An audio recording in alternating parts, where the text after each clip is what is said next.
introduction d'abord sur la SHU in Fire. Je pense que vous êtes tous déjà venus aux conférences précédentes, initiative qui a débuté en septembre maintenant, une fois par mois, les vendredis à 8h30, l'intention à 8h15. L'intention est vraiment de faire un moment convivial et très vraiment pédagogique parce qu'on veut s'adresser à tous les médecins et soignants de Bichat avec des sujets qui intéressent tout le monde. Et le but, c'est vraiment de les vulgariser tout en étant capable de parler et de soins et de recherche, mais de rendre les discours intelligibles. Ce n'est pas, voilà, pas des conférences pointues qui s'adressent à un service, ça s'adresse vraiment à tout le monde.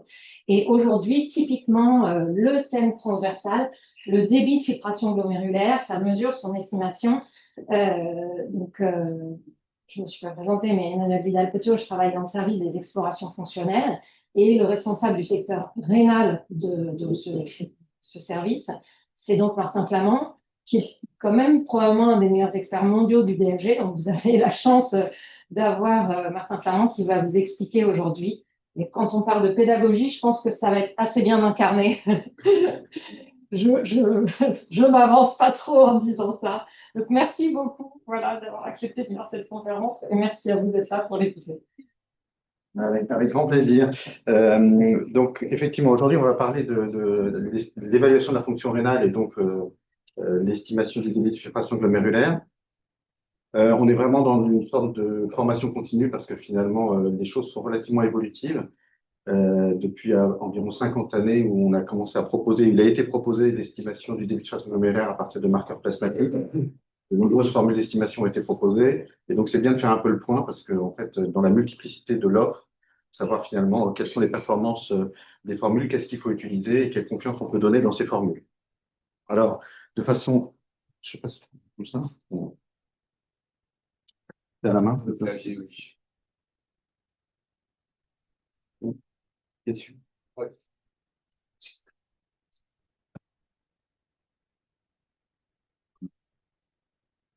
Ok, ça marche avec ouais. Bon, donc de façon très introductive, hein, la formation de l'urine définitive, elle est la conséquence d'un processus séquentiel en série, hein, qui est une filtration glomérulaire qui est un ultrafiltrat du plasma, avec une composition proche de celle du plasma, donc mécanisme convectif, et ensuite un transit tubulaire avec des processus modificateurs de sécrétion et de réabsorption, avec finalement une histoire de débit. On parle du débit cardiaque, un débit plasmatique rénal d'environ 600 ml par minute. Donc le rein est extrêmement bien perfusé. 20% de ce débit plasmatique est filtré. C'est la fraction de filtration, donc ça fait 120 ml par minute, et donc c'est le débit de filtration glomérulaire. Donc quantitativement, 120 ml par minute, ça fait à peu près 175 à 180 litres par jour, donc d'urine primitive, et donc on a environ 99% du solvant, du filtrat glomérulaire qui est réabsorbé par l'appareil tubulaire pour avoir une excrétion qui est de l'ordre de 1 minute par minute pour un volume de boisson de 1 à 2 litres par jour. Donc voilà, donc la formation de l'urine, c'est ce double processus séquentiel, une filtration glomérulaire par un phénomène convectif et des phénomènes de sécrétion-réabsorption, notamment du solvant, pour former l'urine définitive. Alors, le premier processus, qui est le débit de filtration glomérulaire, la filtration glomérulaire, c'est quantitativement le meilleur marqueur de fonction rénale. Il a été montré corrélé à l'ensemble des fonctions du rein. Et donc, il est utilisé en pratique clinique pour évaluer la fonction rénale. Alors, je vais... Les flèches normalement sont... Donc, le débit de filtration glomérulaire, il est considéré comme normal entre 90 et 120 ml par minute par 1 mètre carré 73, comme tout organe de l'organisme. Et donc, on a une perte néphronique avec l'âge et une diminution du DFG. Et il diminue également, les fonctions du rein diminuent également de façon continue avec la baisse du débit de filtration glomérulaire. Comme vous savez, son utilisation en pratique clinique, elle ne se fait pas de façon continue, même si c'est un paramètre continu, mais de manière discrète, avec une stratification de la maladie rénale chronique en fonction de la valeur du débit de filtration glomérulaire en 6 stades. Et cette classification permet un certain nombre la prise en charge médicale, à la fois dans le diagnostic de la maladie rénale chronique qui est définie seule par une baisse du DFG inférieur à 60 minutes par minute, et également la prise en charge en termes de décisions thérapeutiques, notamment sur le suivi et la prise en charge des complications. Alors,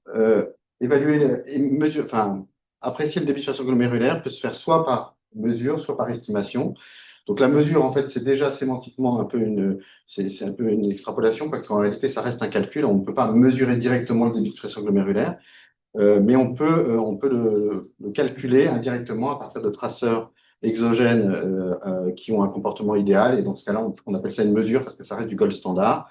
Donc ça a été décrit depuis très longtemps, hein, depuis 80 ans par Smith chez le chien, qui était le fait que la clairance urinaire de substances dites idéales sont égales au débit de filtration glomérulaire. Donc le principe, c'est que ces substances idéales, elles doivent avoir un comportement rénal particulier, à savoir d'abord avoir une filtration glomérulaire libre, c'est-à-dire être filtré à 20% comme le plasma, et donc avoir une concentration dans la chambre urinaire après filtration qui était équivalente à la concentration plasmatique.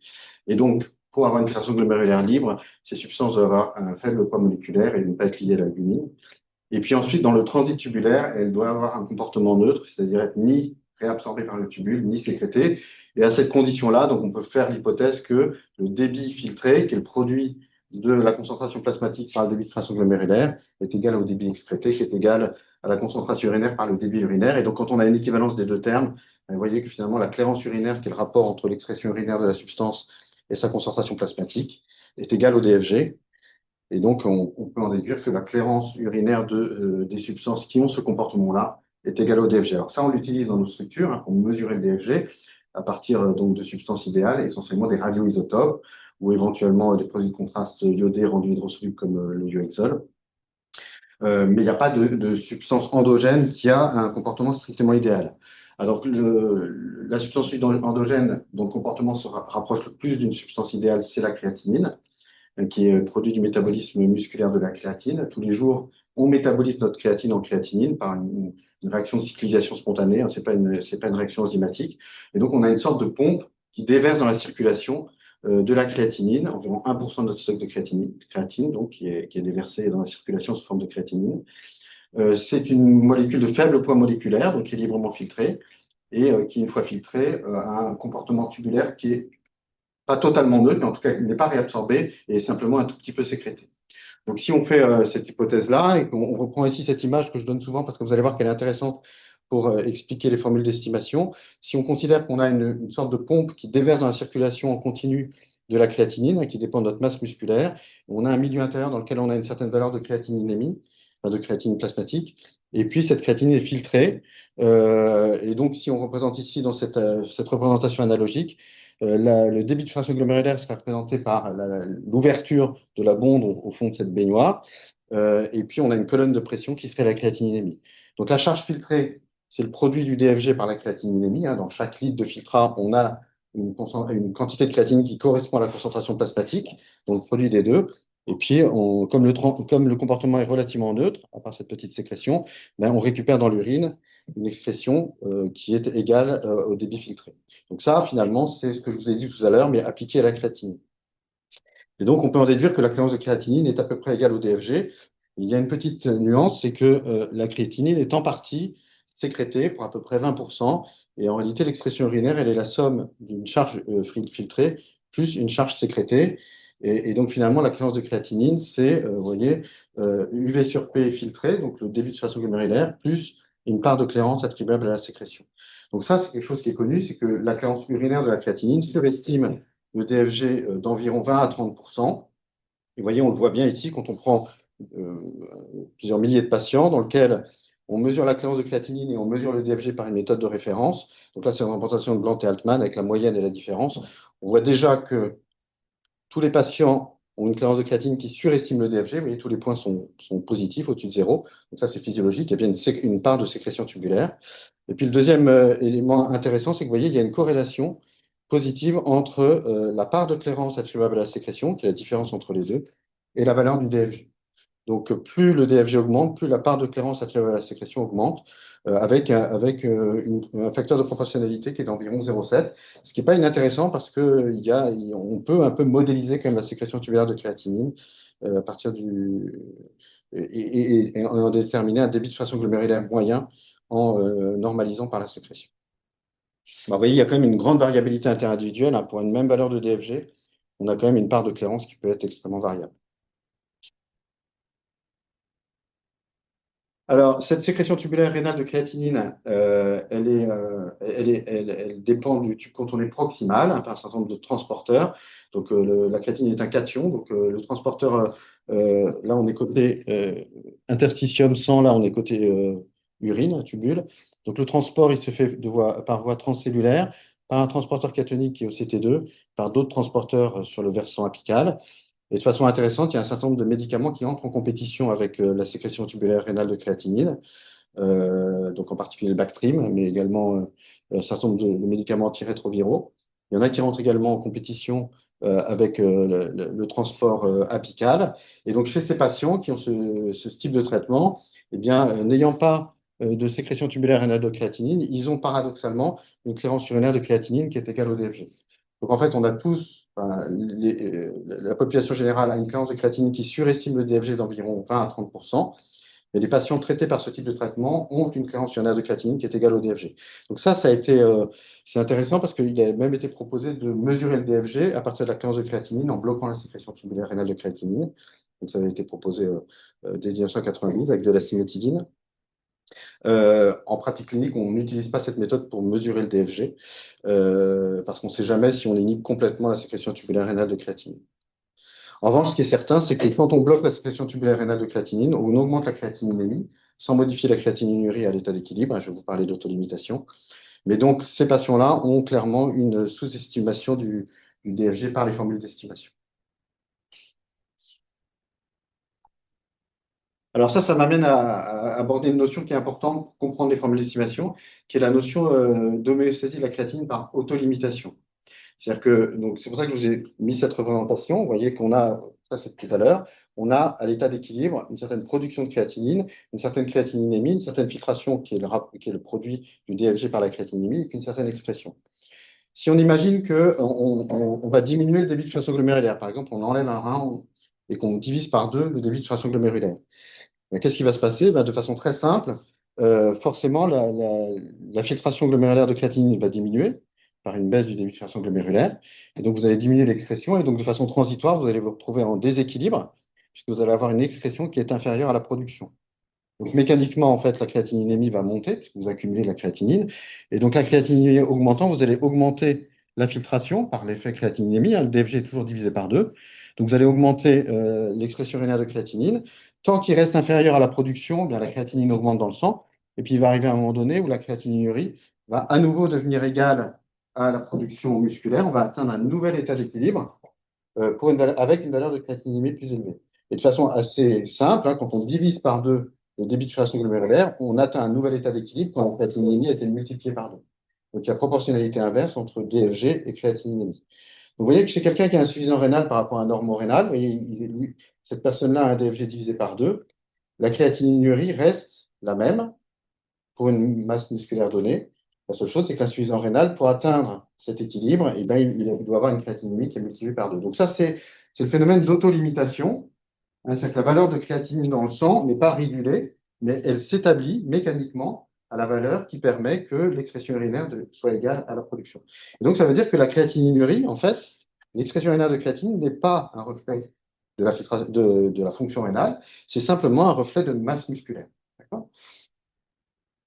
Et donc là, c'est important parce que quand on reprend l'équation de la clearance de créatinine qui est UV sur P, vous voyez que le terme au numérateur, c'est l'expression urinaire de créatinine, finalement, c'est un marqueur de masse musculaire et de production musculaire de créatinine et pas du tout un marqueur de fonction rénale.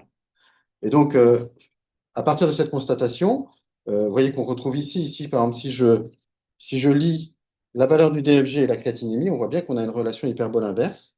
Donc, il y a bien une relation en 1, le DFG, fonction de 1 sur créate, qu'on trouve ici, à la production musculaire de créatinine près, qui est une constante chez un individu. Donc, cette constatation, elle est un peu le départ des formules d'estimation, c'est-à-dire que ceux qui ont travaillé sur ça se sont dit, si on arrive à estimer la production musculaire de créatinine individuellement, on est capable d'estimer la clairance de créatinine, donc le DFG, sans avoir à recueillir d'urine. Donc ça, c'est le principe des formules d'estimation. Donc la première, ou à peu près la première, en 1976, qui a été proposée par Cockcroft et Go, Go étant le néphrologue, mais étant souvent oublié, vous voyez qu'on retrouve cette structure-là, c'est-à-dire que dans la formule de Cockcroft, on a ici un terme qui est finalement l'estimation de la production musculaire de créatinine, UV, donc qui dépend de l'âge, du poids et d'un facteur lié au sexe, et puis on retrouve, bien sûr, rapporté à la créatinémie. Mais vous voyez, finalement, on a la structure UV sur P, mais UV n'est pas mesuré, on ne récupère pas des urines, mais on l'estime à partir d'un certain nombre de déterminants de la masse musculaire, l'âge, le poids et le sexe. Alors finalement, depuis cette description en 1976 d'une possible estimation du début de façon glomérulaire à partir de la créatininémie, vous voyez que finalement, on a un certain nombre de formules qui ont été proposées. Alors, j'en ai mis ici trois, celles qui ont été utilisées jusqu'à récemment de façon assez large et recommandées par les sociétés savantes.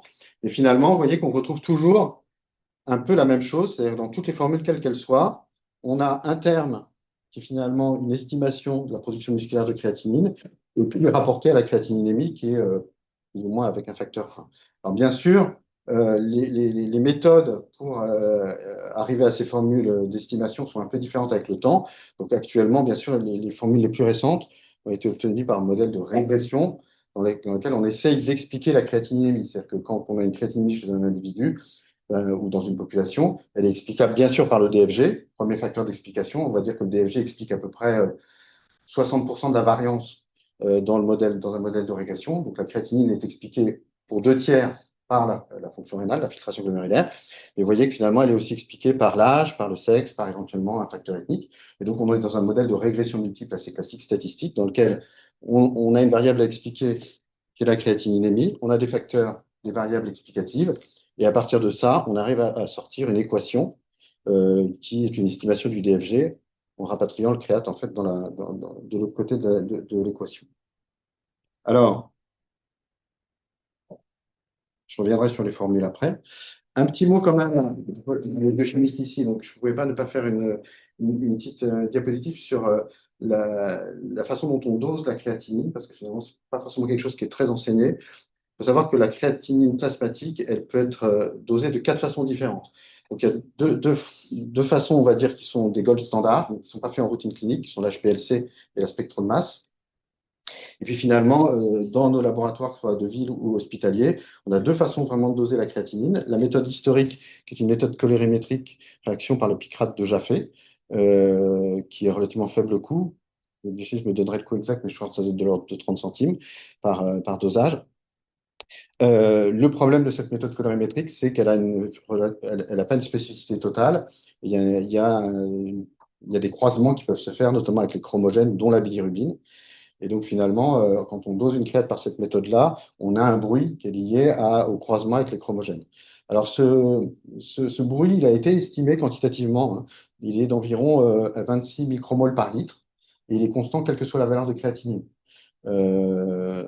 Donc, par exemple, quelqu'un qui, avec cette méthode-là, a une créatinine à 75 micromoles par litre, on peut considérer qu'en moyenne, il a 50 micromoles par litre réellement de créatininémie et 25 micromoles par litre liés au croisement. En moyenne, bien sûr, individuellement, ça peut varier.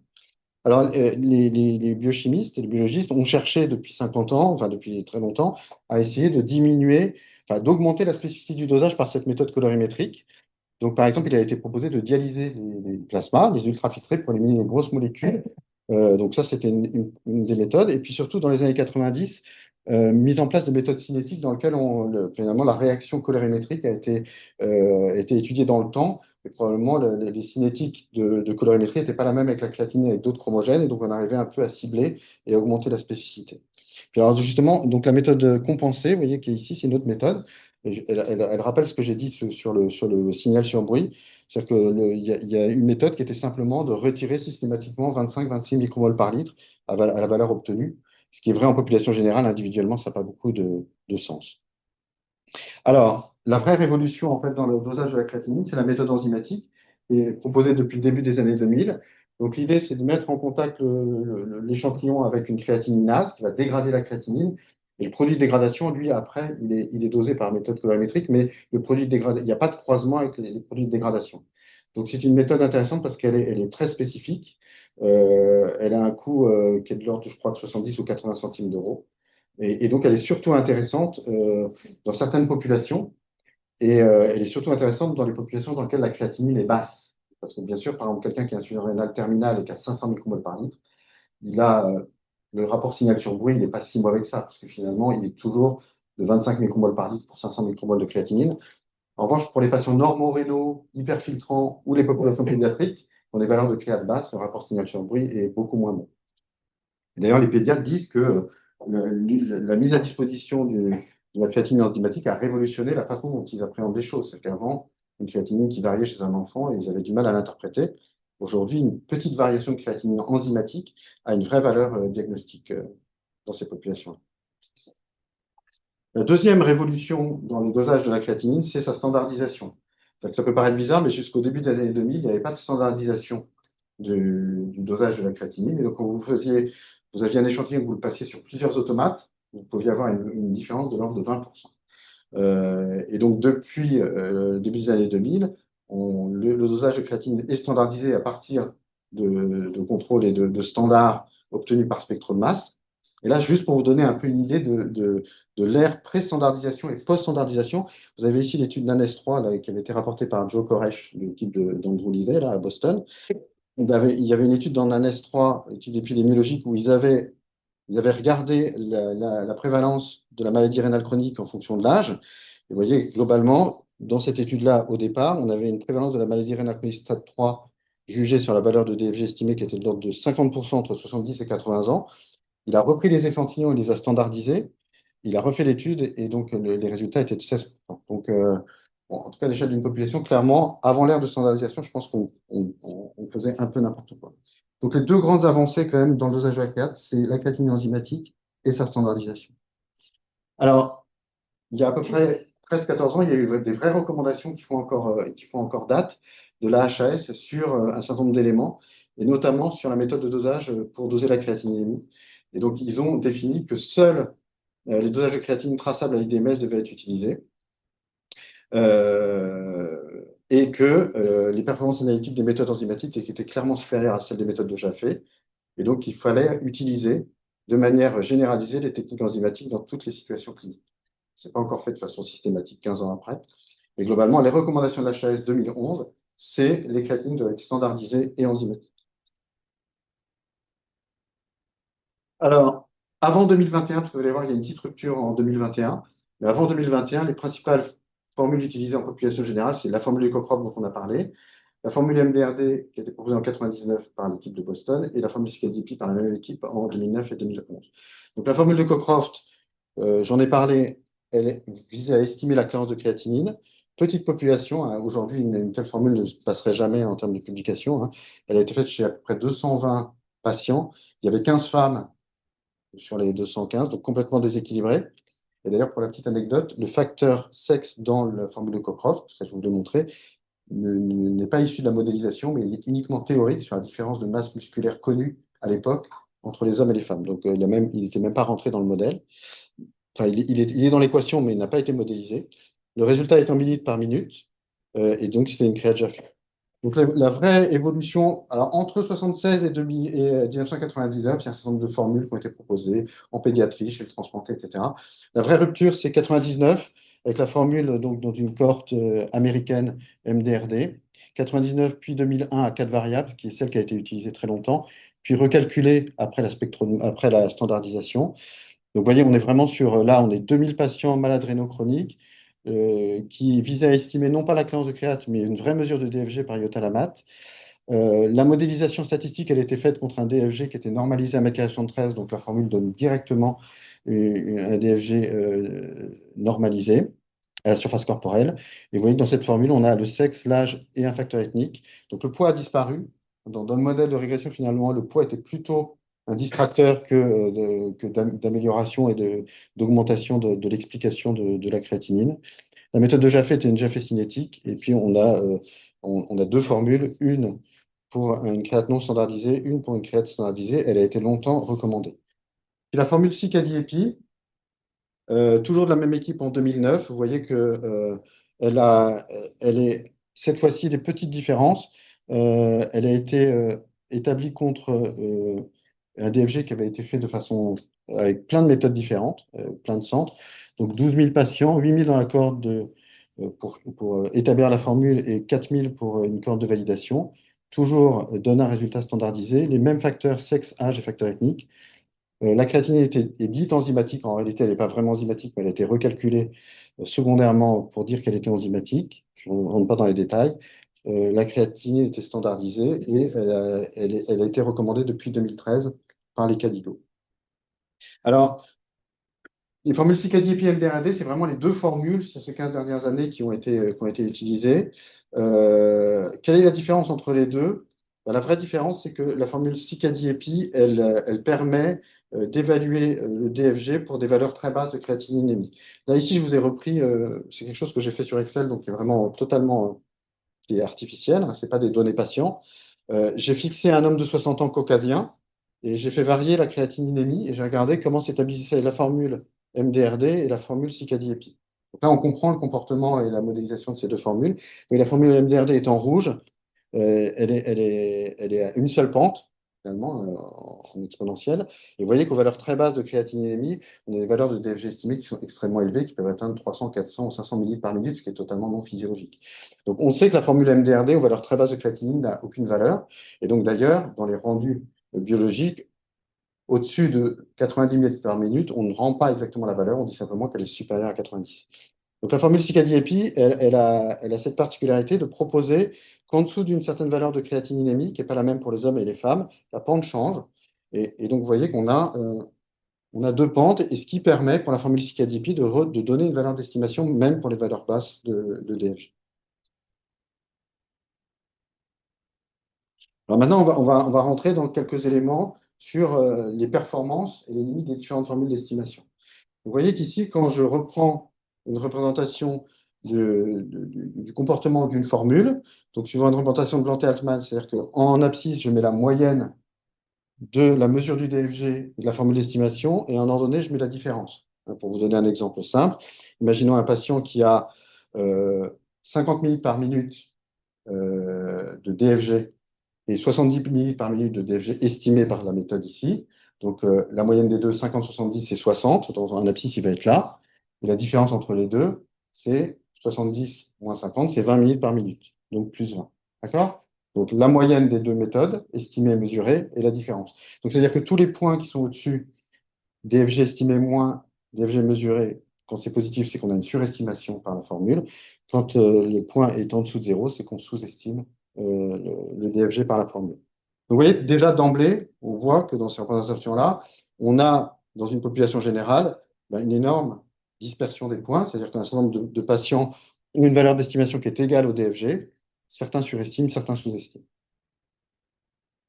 Alors, ça explique un peu les paramètres qu'on a dans nos différentes publications pour évaluer les performances. Pour évaluer les performances d'une formule, on peut avoir sa justesse moyenne, c'est-à-dire son biais moyen, en moyenne sur l'ensemble d'une population, quel est le delta.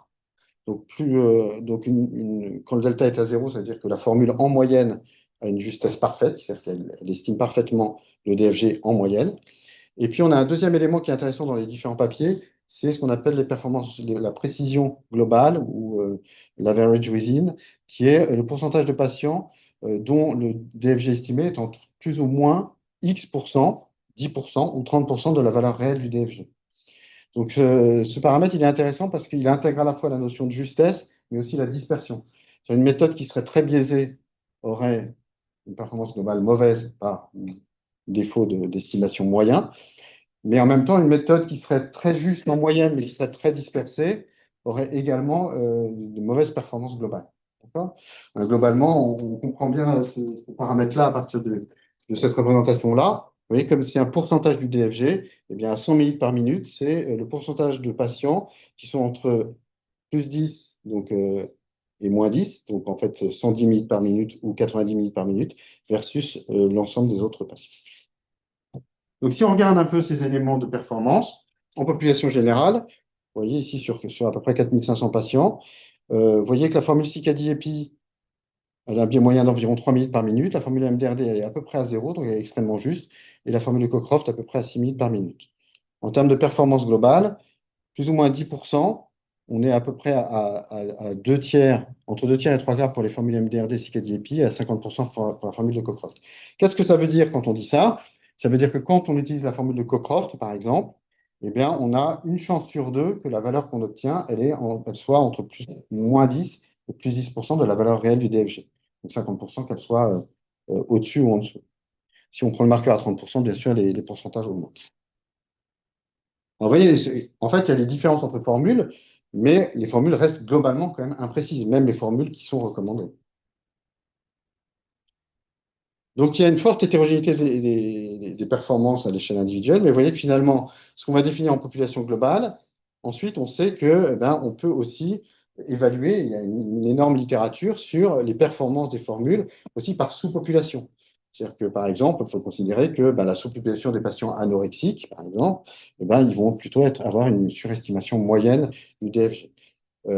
Et donc, on a un certain nombre d'études sur les performances des formules d'estimation en fonction de l'IMC, en fonction de l'âge, en fonction de la pathologie, les cirrhotiques, les VIH, etc., de l'origine ethnique, les transplantés. Et puis après, finalement, la problématique du clinicien, c'est plus celle-là, c'est individuellement, vous avez un patient devant vous, est-ce que votre formule surestime, sous-estime le DFG? Et ça, c'est vraiment un travail que doit faire le clinicien individuellement. Alors, la HAS s'était un peu intéressé à la question, c'est-à-dire sur les performances des formules d'estimation.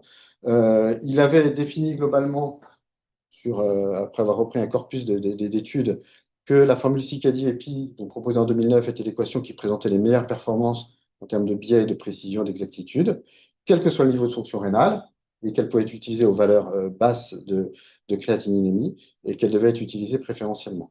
Alors, ils avaient défini un certain nombre de limites quand même à l'époque dans leurs recommandations, c'est-à-dire un peu une incertitude sur l'utilisation des formules chez le patient âgé de plus de 75 ans, les problématiques de poids extrême et de variation de la masse musculaire. Et puis, il y avait également deux éléments qui étaient discutés par ailleurs, qui étaient la problématique du facteur ethnique, notamment dans la population afro-européenne, puisque c'est des facteurs qui avaient été proposés dans la population américaine, et puis la place de la cystatine C en remplacement de la créatinine. Alors, quelques éléments très rapides sur certaines sous-populations. Donc, les BMI extrêmes, les IMC extrêmes sur l'estimation du DFG, vous voyez que probablement c'est l'IMC bas, c'est probablement la principale situation dans laquelle les formules MDRD, CICADI et PI ont des performances extrêmement faibles et donc ne peuvent pas être utilisées. Donc, je vous mets ici la valeur du biais moyen, donc on est uniquement sur l'exactitude en fonction de l'IMC. Vous voyez qu'aux valeurs d'IMC inférieures à 18, on a une surestimation très importante du DFG par les formules CICADI-EPI et MDRD. Donc c'est relativement logique, puisque dans ces formules-là, on ne prend pas en compte le poids. On part du principe que toutes les personnes qui ont le même âge, le même sexe et la même origine ethnique ont la même production musculaire de créatinine. Elle est modélisée de la même façon. Donc forcément, comme la population moyenne d'études, elle est avec une IMC qui était aux environs de 25, les personnes qui ont un IMC faible ont une surestimation très importante du DFG par ces formules. Alors, vous voyez que finalement, après, quand l'IMC, entre 18 et 25, on a une surestimation qui diminue très franchement, plus pour la formule MDRD que pour la formule CICADI-EPI, voilà. Et puis ensuite, on a une estimation qui est correcte. Alors, qu'est-ce qui se passe pour la formule de Cockcroft, qui finalement est la seule formule qui intègre le poids, parce que finalement, on dit comme on intègre le poids, on devrait avoir une estimation qui est meilleure. De fait, vous voyez que quand on intègre le poids dans la formule, pour les IMC très faibles, on a une surestimation qui est de l'ordre de 5-6 minutes par minute, donc qui est la même que celle en population générale. Donc effectivement, en intégrant le poids chez les patients d'IMC faibles, on rattrape en partie cette problématique. Et vous voyez que finalement, on a un autre problème qui apparaît, qui est celui d'une courbe en J, puisque pour les valeurs d'IMC très élevées, on a à nouveau une surestimation importante, tout simplement parce que finalement le poids dans la forme de Cockcroft intègre finalement un excès de masse adipeuse et pas de masse musculaire. On a à nouveau une décorrélation entre le poids et la masse maigre et la production musculaire de créatinine. La deuxième problématique qui avait été soulevée par la HAS, qui était celle des formules d'estimation en fonction de l'âge. Donc, c'est une vraie problématique. L'âge, c'est un facteur qui est pris en compte dans toutes les formules. C'est-à-dire que quand vous faites un modèle de régression statistique sur la créatinine, l'âge est toujours explicatif de la créatinine. Ce qui est assez logique parce qu'on a une perte de masse musculaire avec l'âge, donc la créatininurie et la créatininémie est en partie déterminée par la masse musculaire, donc par l'âge. Alors, paradoxalement, jusqu'aux années 2015, il n'y avait pas eu de formule d'estimation proposée chez le sujet âgé. Et également paradoxalement, quand on regarde les formules d'estimation et les cohortes qui ont servi à modéliser le DFG, la population âgée est très sous-représentée. Et donc finalement, dans toutes les formules, l'âge, elle est intégrée, mais son utilisation chez le sujet âgé, elle se fait uniquement par extrapolation de la formule mathématique aux âges élevés. Alors, si on regarde comment est intégré l'âge dans les différentes formules, là encore, j'ai fait une modélisation qui est totalement désincarnée, hein, qui appartient d'un fichier Excel, dans lequel j'ai fixé cette fois-ci la créatinémie, l'origine ethnique et le sexe, et puis j'ai fait varier l'âge. Et vous voyez, ça permet de voir comment se comportent les différentes formules en fonction de l'âge. Ça ne veut pas dire quelle formule est la plus adaptée au sujet âgé, ça dit simplement comment l'âge est intégré dans les formules. Donc, vous voyez que la formule de Cockcroft, on retrouve la modélisation très simple, 140 moins l'âge, donc c'est bien linéaire. Et ça va croiser en fait l'axe des abscisses à 140. Donc à 140 ans, dans la modélisation Cockcroft, on n'a plus de DFG. Voilà, c'est cette modélisation-là. Et vous voyez que formule MDRD et CICADI-EPI, on a une modélisation différente qui est une modélisation asymptotique, atténuée en tout cas, un peu différente entre la formule CICADI-EPI et la formule MDRD. Alors, dans les années 2000, il y a eu un énorme débat dans la littérature pour savoir quelle formule fallait utiliser chez le sujet âgé, notamment les gériatres qui plaidaient pour l'utilisation de la formule de Cockcroft, avec un certain nombre de papiers, notamment de patients grabataires, pour lesquels ils faisaient valoir que les formules MDRD et CICADI-EPI surestimaient beaucoup le DFG. Ils plaidaient pour l'utilisation de la formule de Cockcroft. Donc, on a repris avec l'équipe de Tenon en 2013 un certain nombre de patients âgés, 846 patients qui avaient une mesure de DFG dans nos structures, plus de 65 ans.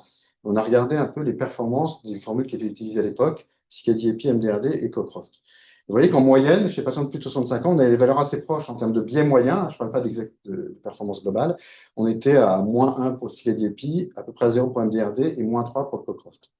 Ce qui est intéressant, c'est qu'on a regardé euh, par sous-population de patients âgés par tranche de 5 ans. 65, 70, etc. Et là, on s'est rendu compte de quelque chose d'intéressant, c'est que finalement, si en moyenne, on avait à peu près un biais proche de 0 pour toutes les formules, avec la formule de Cockcroft, on voyait que le biais moyen diminuait progressivement par tranche d'âge. Donc clairement, il y a un problème de modélisation de la perte de masse musculaire avec l'âge, avec la formule de Cockcroft, c'est-à-dire qu'il y a une surestimation de la perte de masse musculaire avec l'âge. Et donc c'est là où on l'avait démontré de façon assez simple, puisque comme les patients venaient pour une mesure du DFG, on récupérait des urines, donc on pouvait aussi mesurer la créatinurie. Donc on avait la créatinurie réelle chez les patients. Donc, vous voyez qu'avec l'âge, la masse musculaire diminue, on a bien une créatinurie mesurée dans les urines qui diminue. Mais vous voyez que là, ici, c'est tout simplement 140 moins l'âge fois le poids divisé par le facteur lié au sexe. On avait pour chaque patient également regardé comment était modélisée la créatinurie. Et vous voyez qu'on a également une baisse, mais qu'elle est beaucoup plus importante. Le facteur d'interaction dans la NOVA a deux facteurs est extrêmement significatif. Donc, on a finalement une pente d'estimation de la perte de masse musculaire par la formule de Cockcroft qui est beaucoup trop importante. Donc, globalement, ce qui avait été retenu de ces études, c'était que même chez le sujet âgé, bien finalement, les formules CICADI-EPI et MDRD étaient supérieures à la formule de Cockcroft. Bien sûr, après un patient âgé institutionnalisé grabataire, forcément, ces formules surestiment le DFG, mais pas moins que finalement un patient anorexique. Donc, c'était plus un problème de composition corporelle, mais qu'un patient âgé ambulatoire, finalement, avait une estimation par les formules CICADI-EPI et MDRD qui était correcte. Alors, en 2015, il a été proposé une formule d'estimation chez le sujet âgé par l'équipe de Berlin, la formule BIS1. Je vais vous faire très rapidement. Hein. Donc, l'idée, c'est de se dire, on va faire une formule d'estimation chez le sujet âgé pour le sujet âgé. Donc, ils l'ont proposé ici. Vous voyez que les facteurs étaient encore l'âge, le sexe et la créatinine. Donc, bon, on s'était dit que probablement, ça n'allait pas révolutionner l'estimation, puisqu'il n'y avait pas de nouvelles variables explicatives et qu'on savait déjà que le biais moyen était proche de 0 avec les autres formules. De fait, nous, quand on l'a testé, on a retrouvé avec la formule BIS1 un biais qui était à 0, des performances globales qui étaient relativement identiques. On n'avait pas de différence en fonction des tranches d'âge, donc la formule était plutôt correcte. En revanche, ce qu'on a trouvé, et on le voit tout de suite sur le banc Teatman, c'est qu'il y a un lien entre la valeur du DFG et l'estimation. C'est-à-dire qu'avec la formule BIS1, on surestime le DFG aux valeurs basses de DFG, on la sous-estime aux valeurs élevées. Ça, c'est montré également par l'équipe lyonnaise. Et donc, finalement, cette formule a été abandonnée parce qu'elle n'avait pas de performance supérieure à celle de la formule CICADI-EPI et qu'en plus, il y a un biais lié à la valeur du DFG. Alors, la problématique de l'âge, elle a été également explorée à travers une nouvelle équation, et ça c'est vraiment important que vous connaissiez ça. C'est-à-dire que depuis quelques années, il a été proposé une nouvelle façon d'estimer le DFG qui est un peu différente de tout ce qui avait été fait jusque-là. Vous avez présenté donc les formules comme des formules qui finalement étaient dérivées de modèles de régression statistique pour expliquer la créatininémie. Et donc là, il a été proposé, donc dans différentes voilà, formules, une nouvelle méthode qui est de dire on va essayer d'établir comment la valeur de créatinine chez un individu s'éloigne de la valeur moyenne attendue de créatinine en population générale. C'est-à-dire que on définit que dans une population normo-rénale, eh bien, la créatinine moyenne normale, elle est de telle valeur. Et ce qu'on va modéliser cette fois-ci, c'est l'écartement entre la valeur obtenue de créatinine et cette valeur de créat attendue. Alors, l'avantage de ça, c'est que finalement, ça a permis de créer des formules qui sont des formes de kits de formules. C'est-à-dire que, je vais vous montrer la formule. Je sais pas si je l'ai là.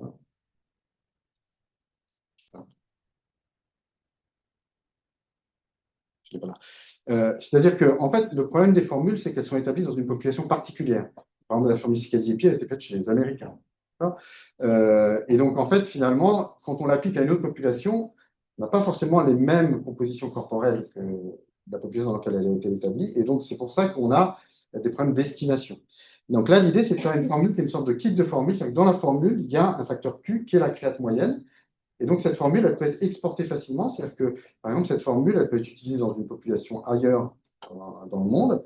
Les biochimistes vont définir que dans cette population, la créatinine moyenne, elle est de telle valeur. Et donc, après, on utilise cette formule avec cette valeur moyenne de créatinine. Donc, l'avantage également de ces formules, c'est qu'elles peuvent être utilisées quel que soit l'âge. Parce que finalement, on définit la créatinine attendue aussi chez l'enfant, par exemple. Et donc, ces formules sont full age spectrum, c'est-à-dire qu'elles sont utilisables également quel que soit l'âge. Donc, il y a notamment une formule qui a été proposée donc, par un consortium européen, qui est le KFC, auquel on participe. Et donc, cette formule d'estimation du KFC, je ne vais pas la détailler parce que je n'ai pas beaucoup de temps, mais elle a des performances qui sont globalement aussi bonnes que les autres formules. Et donc, elle a cette particularité de pouvoir être à la fois utilisée quel que soit l'âge et être exportable.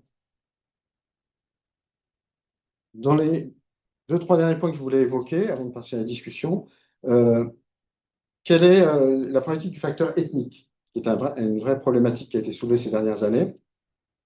Dans les formules MDRD et CKD-EPI, on a, comme je vous l'ai dit, un facteur correctionnel proportionnel pour les patients d'origine africaine, qui était de 21% pour la formule MDRD et de 16% pour la formule CKD-EPI. Donc nous, on avait regardé dans les années 2010 également, est-ce que ce facteur ethnique était applicable à notre population européenne? Donc globalement, on avait montré que eh bien, dans la population afro-européenne, on avait besoin d'un facteur ethnique, mais probablement il devait être un peu inférieur à celui de la population américaine, plutôt de l'ordre de 8%, plutôt que les 16-20% qui étaient proposés dans la population américaine.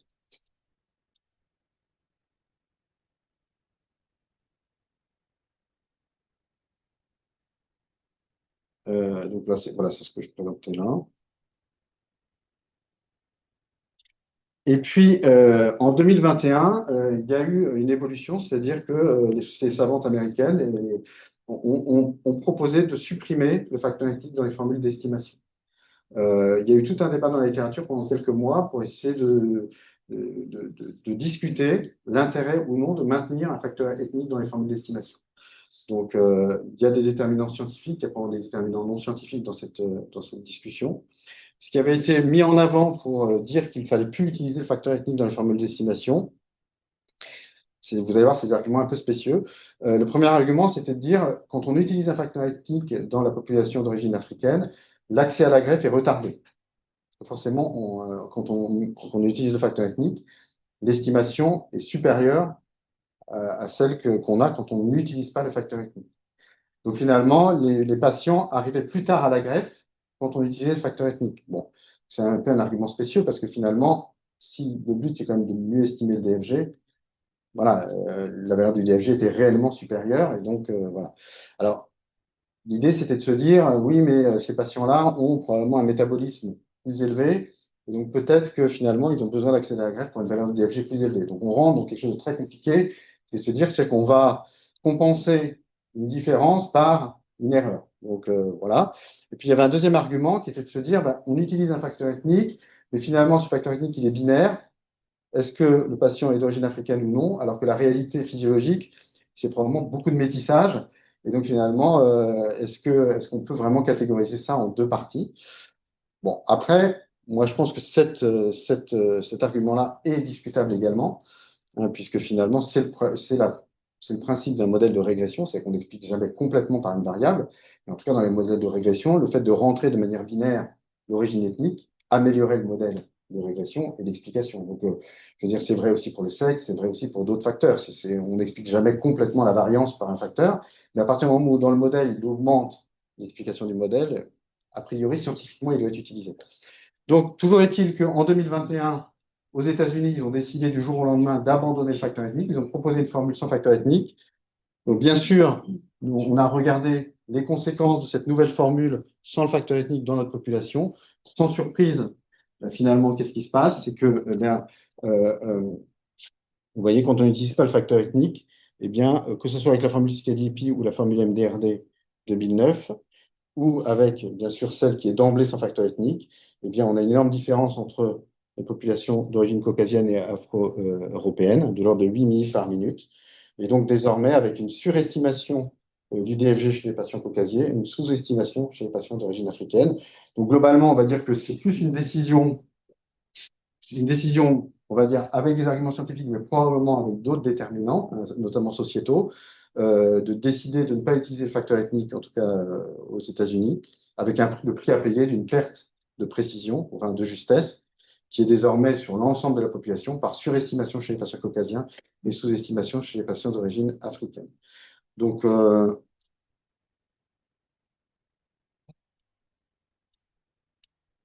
vais passer ça. Et on va dire un petit mot pour terminer de la cystatine C. Donc la cystatine C, qu'est-ce que c'est? C'est un marqueur plasmatique qui finalement est un marqueur de fonction rénale, dans le sens où il est produit de manière constante par les cellules, il est librement filtré, une fois qu'il est filtré, il a un comportement particulier, c'est qu'il est totalement catabolisé par la cellule tubulaire proximale. Donc il n'y a pas d'élimination urinaire de la cystatine, on ne peut pas faire une cléarance urinaire de la cystatine. En revanche, il n'est pas réabsorbé, donc ça veut dire que la cystatinémie est inversement proportionnelle au DFG. Donc la cystatinémie est un peu une sorte d'alternative à la créatinémie. Il y a un lien inverse entre la valeur de cystatine plasmatique et de DFG. Alors ce qui est intéressant, c'est que la cystatine, elle est pas dépendante, peu dépendante du sexe, elle est peu dépendante de la masse, pas dépendante de la masse musculaire, et elle est très faiblement dépendante de l'âge en concentration. Donc en fait, quand dans les années 2000, on a été mis en avant ce marqueur plasmatique, on s'est dit on a trouvé le marqueur idéal pour estimer le DFG, parce que finalement, probablement 1 sur cystatinémie, c'est égal au DFG. Parce qu'on avait l'impression qu'il n'y avait pas d'autres déterminants que la filtration glomérulaire. Et donc, il y a eu des études qui ont été faites, donc il y a quand même des formules qui ont été proposées, mais qui finalement, vous voyez, je ne vais pas la détailler, mais globalement, même le facteur sexe ou le facteur âge, vous voyez, très très peu, intervient très très peu. Donc, c'est quand même pour dire que c'était significatif dans une énorme population. Mais globalement, les formules d'estimation dérivées de la cystatine, c'est quasiment 1 sur cystatinémie.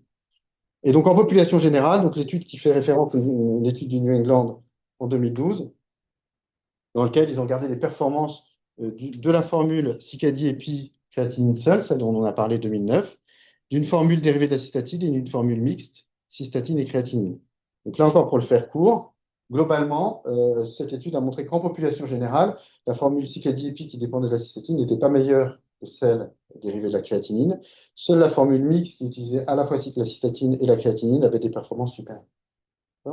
Donc finalement assez décevant parce qu'on s'était dit on a un marqueur idéal et puis finalement les performances sont pas meilleures que la créatinine. Alors qu'est-ce que ça veut dire? Ça veut simplement dire qu'il y a d'autres déterminants de la cystatinémie qui ne sont pas intégrés dans la formule et des facteurs de variation de la cystatinémie indépendamment du DFG qui ne rentrent pas dans la formule. Alors on en connaît un certain nombre, la corticothérapie, le statut thyroïdien, etc.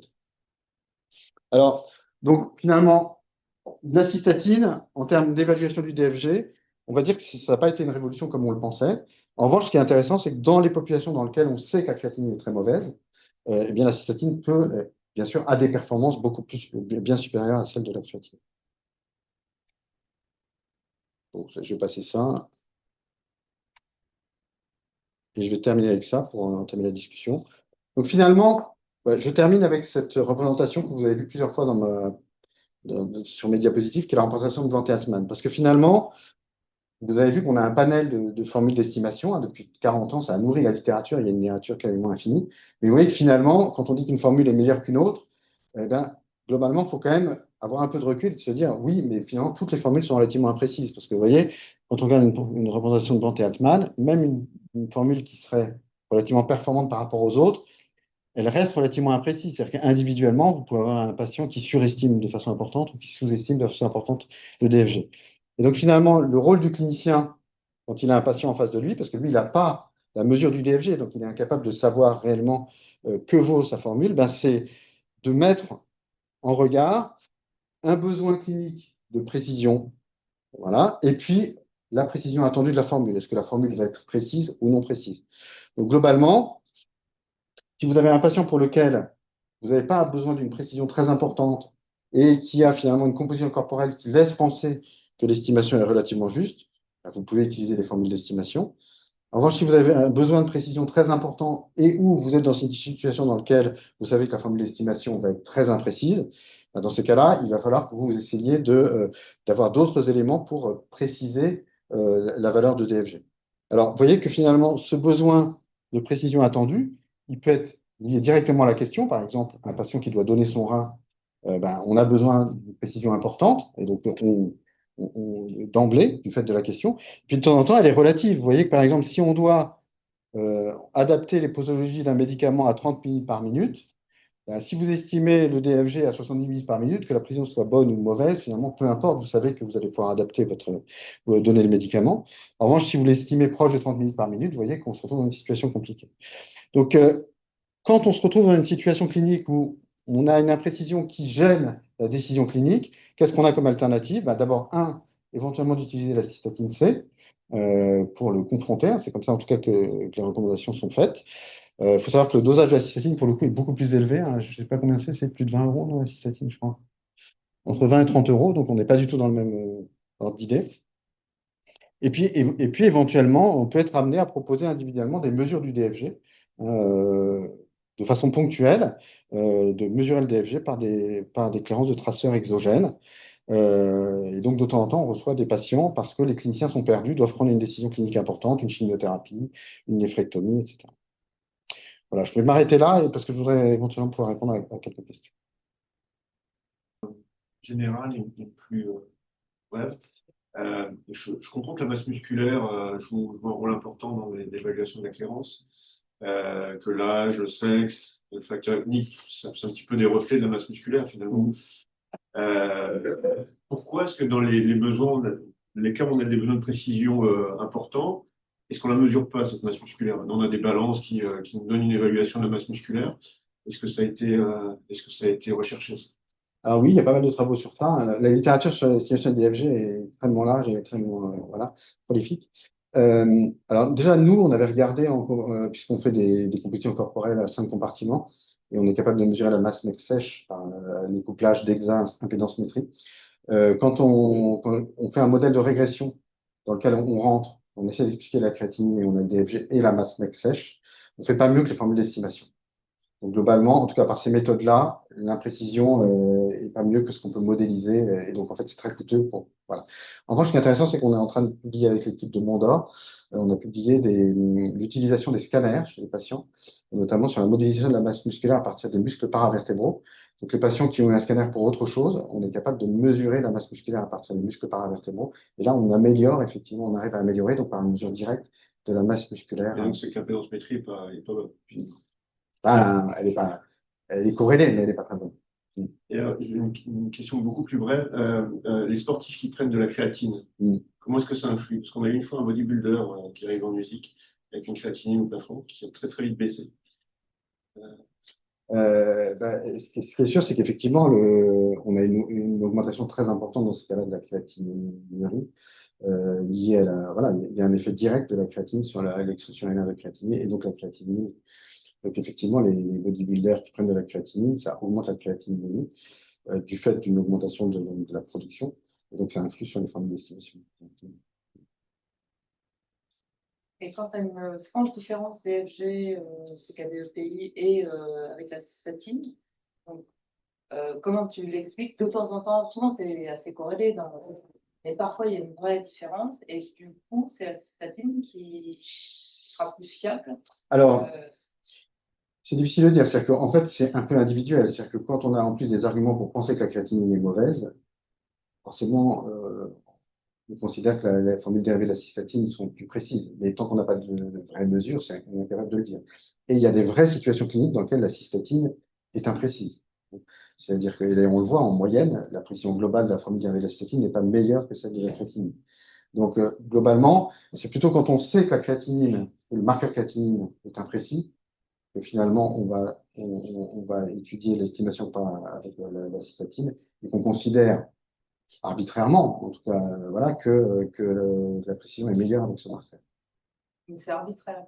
Bah, c'est arbitraire, c'est-à-dire que vous avez un patient qui est amputé des deux jambes, vous savez que vous ne pouvez pas faire confiance à la créatinine. Oui, mais... Voilà, vous avez par exemple le bodybuilder, ouais. voilà, et donc à ce moment-là, on travaille sur la cystatine. Après, il peut y avoir aussi une décorrélation clinique, hein, c'est-à-dire qu'on peut avoir une valeur de DFG soit très haute, soit très basse, qui est décorrélée de ce qui est attendu. Et donc, à ce moment-là, ça peut être intéressant de le confronter à une autre valeur. Alors après, vous voyez, je parle de la cystatine et la créatinine, mais on peut également soit mesurer une cléarance urinaire de créatinine, et probablement les recommandations actuelles est de ne pas l'utiliser hein, quand on regarde le Cadigo. Je pense qu'il y a éventuellement une place pour la cléarance urinaire de créatinine, puisqu'en fait, la cléarance de créatinine, elle est indépendante de la masse musculaire, puisqu'on la mesure directement. Et donc, il ne faut pas hésiter, éventuellement, quand on a vraiment un doute sur les formes d'estimation, que ce soit par la créatinine ou la cystatine, à proposer une cléarance urinaire de créatinine sur 24 heures. On sait que le résultat qu'on obtient, il surestime d'environ 20-30% la valeur du DFG. Mais en fait, finalement, on peut être relativement proche du DFG quand on prend en compte cette sécrétion moyenne. Urinaire de la créatinine, le problème, en général, et c'est pourquoi justement ça a été un peu écarté dans la recommandation, c'est que c'est le recueil des urines. Ah oui. Il ne faut pas le faire sur un grand concours, il faut vraiment avoir la totalité de... Oui, bien sûr. Donc, on sait que la problématique de la cléarance urinaire de la créatinine, c'est à la fois la sécrétion, qui est avec une variabilité interindividuelle, et notre capacité à recueillir vraiment un recueil urinaire correct. Vas-y. J'ai une remarque, c'est marrant parce que quand tu as fait les réflexions par rapport à l'ethnie et la littérature récente sur la corrélation, ça m'a rappelé, je n'avais pas lu vos papiers, mais il y a eu la même chose dans la fonction respiratoire et dans la saturation, y compris récemment, en particulier sur le Covid. C'était vraiment le même type de réflexion. Les normes ont changé sur les fonctions respiratoires. Vous avez noté. Ah Je oui. les ai fait. C'est une vision sociétale. Ouais, qui varie aussi en fonction beaucoup des pays, là, pour le coup. Mais c'est possible qu'à un moment donné, on supprime aussi le sexe hein, dans la modélisation. C'est pas impossible. Enfin, on se retrouvera avec une modélisation à partir de la créatinémie, quoi. Et de l'âge. Et l'âge, parce que l'âge, je pense que ça restera. C'est marrant parce que nous, on a fait un peu inverse sur d'autres réflexions sur l'accès aux soins, par exemple. Mais... Après, c'est une décision. Moi, ce que je trouve qu'il y a un peu de mauvaise foi quand même dans la littérature scientifique sur ça. À la limite, on nous aurait dit utiliser pour telle ou telle raison, etc. Voilà. Et après, on sait qu'on a un prix à payer et qu'on va être un peu moins précis. Mais après, objectivement, on a quand même 50 ans de littérature dans lequel on fait des modèles de régression. Et quand on rentre cette variable-là, objectivement, elle explique le modèle. Donc, je veux dire, Justement, sur l'ethnie, on m'a toujours appris qu'en France ou en Europe, l'ethnie est difficile à évaluer parce que toutes les études, en particulier ce qu'il y a des PMDRD, c'était sur les populations afro-américaines qui étaient extrêmement différentes de nos ancêtres africains à nous. Et ça, quand vous regardez dans vos données à vous, finalement, l'ethnie, elle permet d'améliorer quand même la précision. On voit quand même qu'il y a une différence, c'est ce qu'on avait montré, c'est-à-dire qu'effectivement, probablement, la différence entre les Caucasiens et les patients d'origine africaine en Europe est moindre que celle qu'il y a aux États-Unis. Et donc, il y a besoin d'un facteur correctif, mais probablement intermédiaire. Après, la question c'était la question de la caractérisation aussi, c'est ça, d'un patient. Oui, c'est ça, est-ce qu'il faut l'utiliser ou pas, quoi. Finalement, quand on voit un patient africain, nous, est-ce qu'on utilise le facteur correctif ou pas? C'est-à-dire que là, actuellement, si tu utilises la formule CKD-EPI 2009, on va te proposer un facteur de correction d'environ 16%. Donc, en moyenne, il sera un peu excessif. Mais si tu ne l'utilises pas, tu vas être un peu entre les deux, quoi. Ouais. Donc, c'est difficile à dire. La formule au KFC, ce qui est intéressant, c'est que nous, on a produit, on a donné un certain nombre de valeurs de créatinémie chez les patients d'origine africaine normaux-rénaux. Donc, je n'ai pas détaillé, mais quand je vous ai parlé de ce sorte de kit de formules, on a un facteur Q, c'est-à-dire une créatinine pour les patients d'origine africaine et les patients qui ne sont pas d'origine africaine. Donc, on peut aussi arriver à. La formule est aussi, par le facteur ethnique, normalisée sur une créatinine attendue. J'ai une question du coup qui pourrait être un peu envoyée, mais est-ce que vous avez corrélé toutes ces formules-là avec des données génotypiques, par exemple, dans des grosses bases de données type UK Biobank? Est-ce que ça fait mieux ou moins bien que les formules que vous avez déjà avec des scores polygéniques ou quelque chose comme ça? Non, j'ai pas de souvenir de ça. Après, il y a un certain nombre de travaux quand même sur une modélisation un peu différente de ce qu'elle est, mais j'ai pas en tête. Sur des données génotypes, il n'y a pas de choses qui ont été faites. Bah, il y a notamment, il y a des génotypes sur notamment les fibres musculaires, par exemple. Parce qu'on sait qu'il y a deux types de fibres musculaires, notamment puisqu'on parlait des personnes d'origine africaine. Par exemple, les personnes d'origine d'Afrique de l'Est ou de l'Ouest ont des génotypes différents sur les fibres musculaires. Donc ça, il y a eu des études sur ça, par exemple, sur le lien entre le type de fibre musculaire, les génotypes et les formules d'estimation. Mais pas transformé aussi. J'avais une question. Est-ce que, parce qu'on parle sur les patients un peu, les patients limites, comme vous disiez, c'est un peu 18 et ou ethnique, est-ce que ces écarts-types entre la mesure et l'estimation, elle est cumulative sur les patients qui sont riches, je sais pas, un Africain anorexique versus un Caucasien belge? Est-ce que ces écarts sont cumulatifs avec le Bah, disons qu'ils sont cumulatifs, mais de temps en temps, ils s'annulent aussi. C'est-à-dire que il y a des facteurs de surestimation, de sous-estimation. Donc, en fait, effectivement, chez certains patients, ils s'accumulent, enfin, ils se cumulent. Chez d'autres, ils ont plutôt tendance à se compenser. C'est intéressant parce que là, on fait justement un travail un peu en population générale. On essaie de voir les facteurs de comorbidité, genre ce qui surestime, ce qui sous-estime. Et effectivement, quand on cumule un certain nombre d'éléments, enfin, on peut effectivement encore augmenter la sous-estimation ou la surestimation. Une question sur les âges jeunes, enfin, les La grands pédiatrie. ou jeunes Ah. adultes, parce que ma femme est nécropédiatre, donc eux, ils disent qu'il faut utiliser le Schmitt jusqu'à Le Schwartz. le Schwartz. Et nous, on n'a pas du tout enfin, on n'est pas formé à utiliser cette formule-là. J'ai un avis sur jusqu'à quand utiliser le Schwartz, ou est-ce qu'on peut utiliser le. En fait, jusqu'à ce qu'on propose des formules qui normalement sont utilisables quel que soit l'âge, effectivement, il y a une sorte de rupture. C'est jusqu'à 18 ans, il était recommandé d'utiliser les formules pédiatriques. Et après 18 ans, on passait aux formules adultes.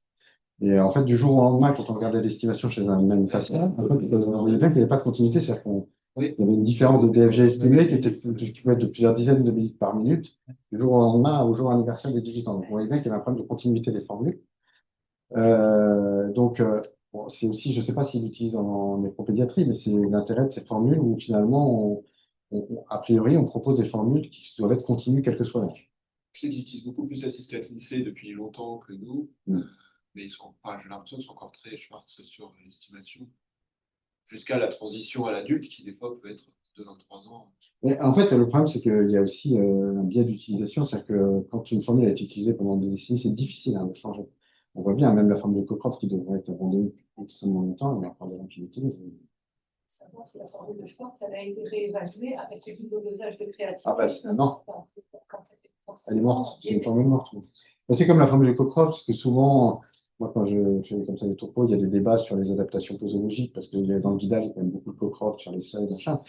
Le problème, c'est qu'une formule qui n'est pas réévaluée avec l'évolution des techniques de dosage, elle ne veut rien dire. C'est-à-dire que moi, si je prends l'étude d'un patient qui a été prélevé en 1976, on a fait une certaine estimation. Si je le congèle à moins 80 et qu'il ressort aujourd'hui, avec le dosage de crête actuel, je n'ai pas du tout la même valeur. Donc, voilà, ça ne veut plus rien dire. Alors après, ça ne veut pas dire que ce n'est pas un problème, parce qu'effectivement, les seuils d'adaptation ont été faits avec des formules d'estimation.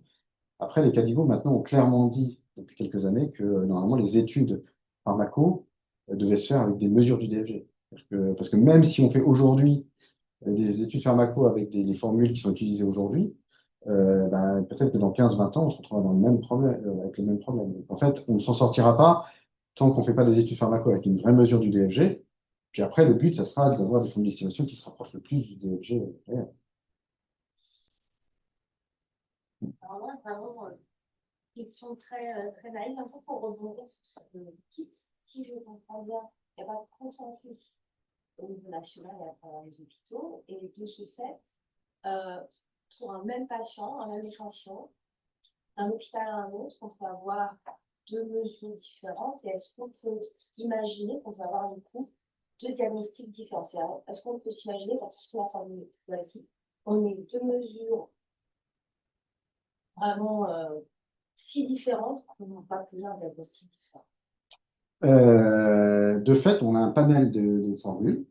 On a quand même des recommandations, c'est-à-dire que les sociétés savantes, que ce soit françaises ou internationales et Cadigo, recommandent quand même certaines formules. Donc, par exemple, la formule CICADI-EPI est celle recommandée actuellement. Donc, normalement, on doit utiliser la formule recommandée par les sociétés savantes. Mais de fait, on voit bien qu'individuellement, on peut être amené le clinicien peut utiliser différentes formules et on peut avoir des valeurs un peu différentes. Alors, globalement, quand même, par exemple, quand on regarde CICADI-EPI et MDRD, si vous le faites chez deux patients, je vous ai montré les courbes rouge ou bleu, on est quand même à quelques minutes par minute. On n'est quand même pas, de toute façon, c'est pas très différent, les formules d'estimation. Donc, en fait, je trouve que la problématique, elle est plus celle de savoir si l'estimation est proche du DFG réel que plutôt la différence entre formules. Les différences entre formules, elles existent, mais elles sont individuellement, elles ne sont pas très importantes. En revanche, l'estimation qu'on a et qui va faire qu'on prend une décision, elle peut être individuellement très éloignée du vrai DFG. Et c'est ça, c'est plus ça le problème.